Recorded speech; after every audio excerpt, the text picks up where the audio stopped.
Hello and welcome to Future Review. Today I'll be sharing with you part 2 of The Invisible Man by H.G. Wells. As usual with book reviews, spoiler alert. If this is a problem, please leave the video now. You have been warned. And with that, let's get into the commentary. The first thing I'd like to talk about is the mechanics of invisibility as H.G. Wells described it. Is it possible for invisibility to operate like H.G. Wells depicts in The Invisible Man? In my opinion, not really.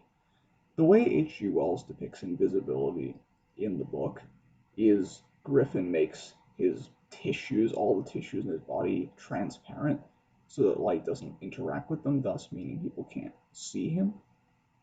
This is not really possible, as we know now, because if you made all the tissues in your body transparent, that would include your retinas, of course. And if your retinas are transparent, then light would pass right through them instead of interacting with them. And if light doesn't interact with your retinas, there will be no signal sent to your brain about what you just saw. Nothing would register, and so you would be completely blind.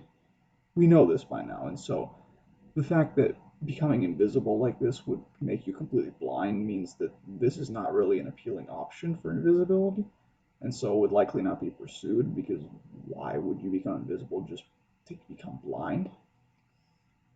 However, I think that there may be another way to make invisibility work, in a completely different way, that is.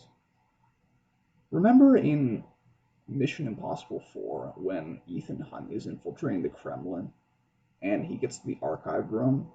What he sets up there, he distracts the guard, and then he sets up that screen that basically tracks the guard's eyes and then projects what's behind the screen in such a way that it's at the angle the guard will be viewing at, and so it looks like nothing is happening behind it, even if something is happening.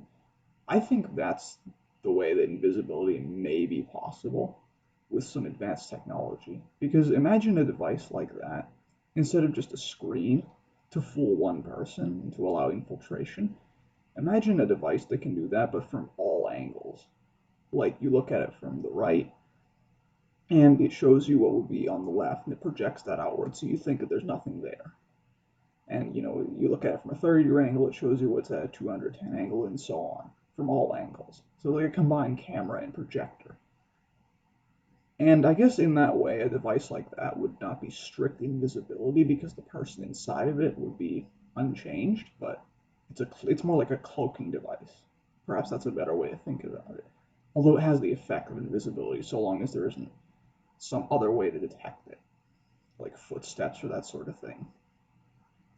I think that would perhaps be a better way to make invisibility, because the person would still be able to operate as like a normal human being, but it would be theoretically invisible unless any kind of specialized detection mechanism existed, like a motion sensor or a footprint detector or something like that. And that leads me to my second topic, which is this hypothetical cloaking device, invisibility in actual operation in real life, potentially. The consequences of that. What would that do if we had such technology in real life to make people invisible to others?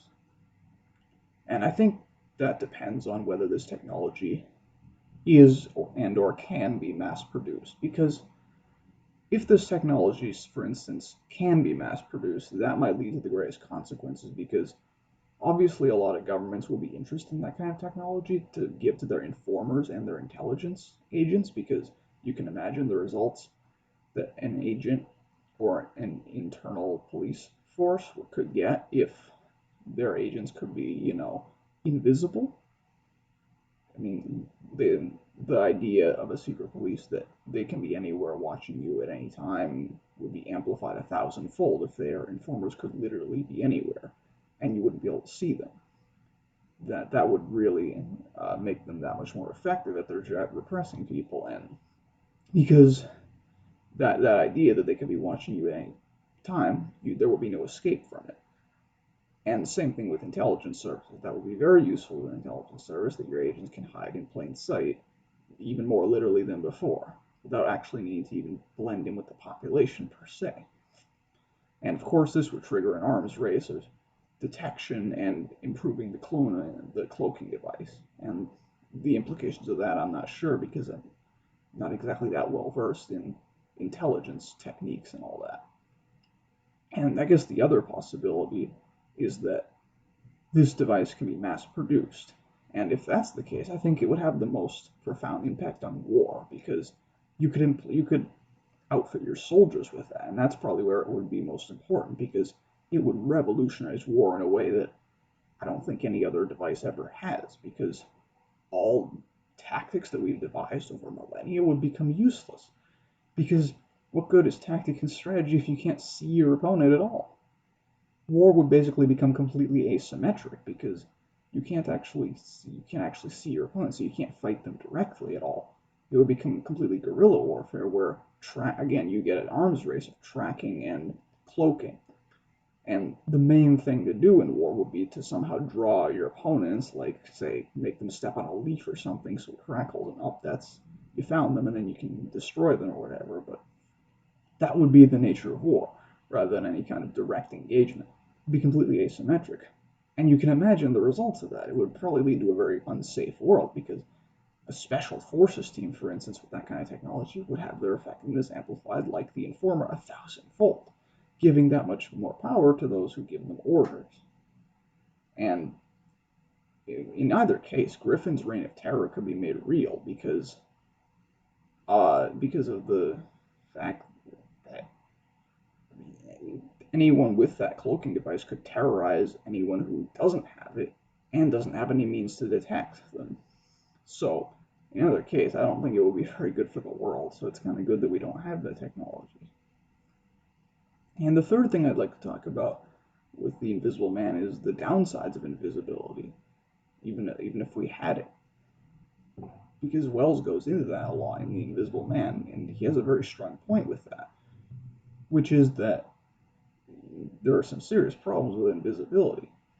For one thing, the practical concerns. You see in The Invisible Man, there's a bunch of them, notably that your clothes don't become invisible automatically or magically. So that's a problem because if you want to actually enjoy the benefits of invisibility, you may have to go naked, which may not be so great during the winter, as Griffin finds out. And even if like the particular clothes you were wearing when you became invisible also become invisible, again, there's still a problem because what happens when winter comes and you have to switch clothes because it's getting colder, or when summer comes around you have to switch clothes because it's getting warmer? In any case, there are serious logistical challenges, and that's just with clothes. Same thing with the food, same thing with the dogs not smelling you, same thing with the footprints and footsteps. In any case, a simple motion detector can in some ways neutralize an invisible man. The fact is, there are logistical challenges that come up when you're invisible, and so that really lessens the appeal of being invisible at all. Is it even that much of an advantage?